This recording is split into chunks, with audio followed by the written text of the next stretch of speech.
Hello, and a quick story about Macron, French president. Of course, the APEC summit, which currently is in Thailand, actually, which is very interesting.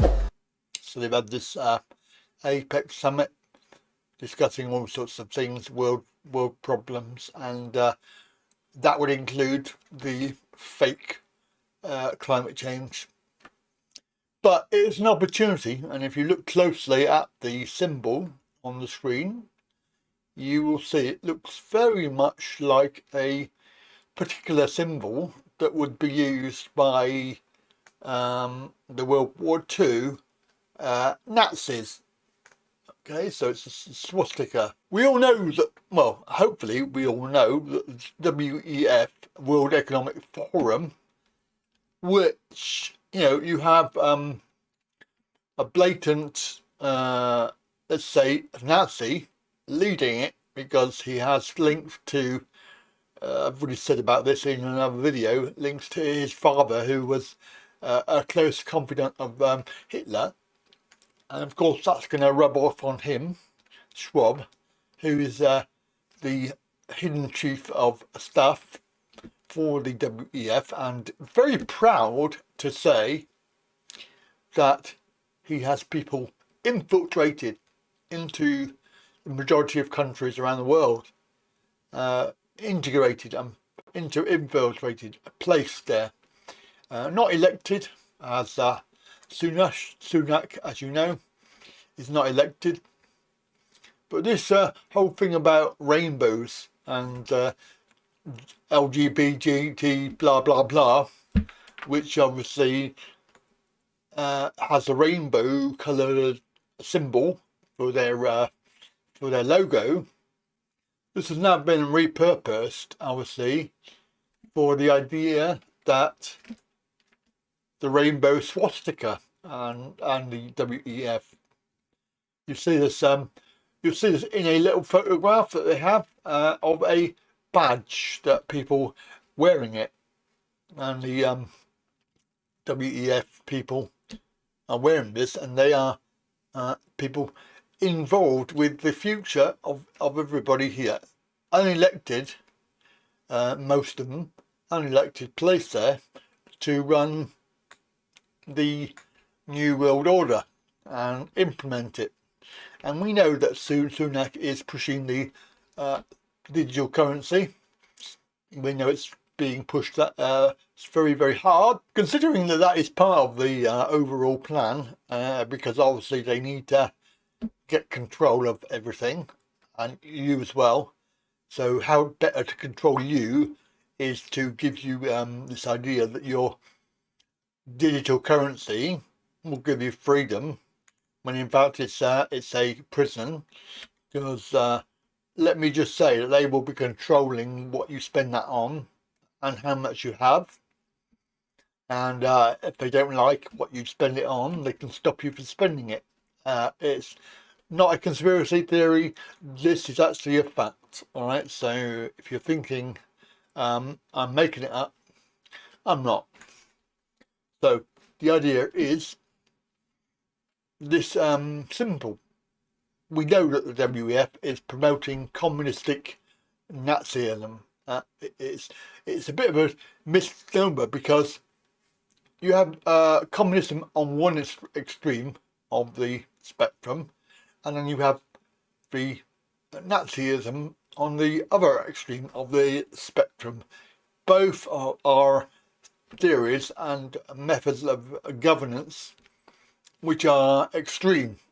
They require extreme measures being taken. So, for example, control of the people. You know, you will not be allowed to do what you do without permission. We can see that from the coverage that they are allowing, and bear in mind that BBC are a propaganda arm. They are showing you what's going on in China. Whether this is right or wrong, mistaken plan they have, because why would they show you protests about the whole system? It's just going to encourage people to wake up and do some research, and then discover that we've got the same thing here, or coming in soon rather than hear it yet. But it's on the way, and all of this digital passports, digital currencies, control, things like this, is all part of the plan.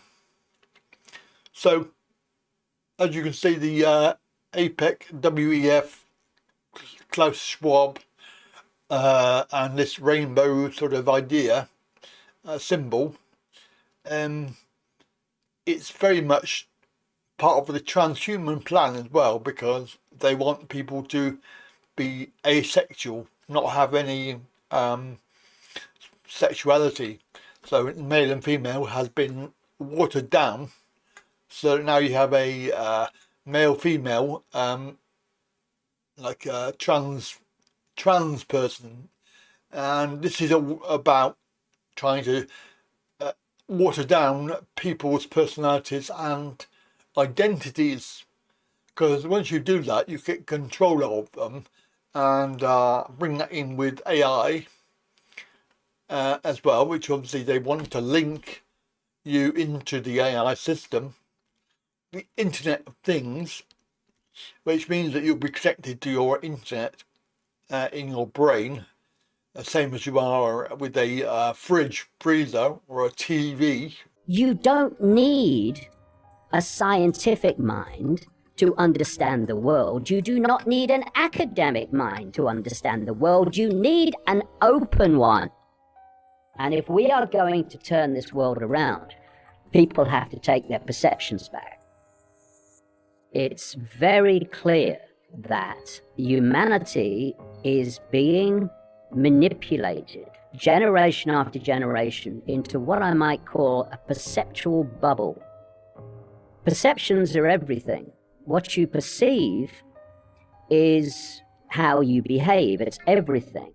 It's your perceptions, what I would say programming, because if you look at a human life, you come out of the womb and you hit parental programming, which is not through malevolence, but the parents have been through what you're about to go through and bought it, so they pass that programming on to you. You hit the education system at an ever earlier age, and now throughout your formative years, you've got representatives of the state who are giving you the state's version of everything all the way through your formative years. The media is pounding the same version of reality at you. Science is telling you that. And then you've got peer pressure around you that's been through the same programming of perception and accepted it and believed it. And they give you a hard time if you have a different perception to what they've been programmed to have. And basically, we've got a situation where from cradle to grave, a human life is a perceptual download. And this consensus waves away any idea that reality, as mainstream science tells us, ludicrous, that there can be any manipulation of human society by a non-human force we can't see. And all the perceptual download holds us in this narrow band of sense of the possible. And it puts people in bubbles.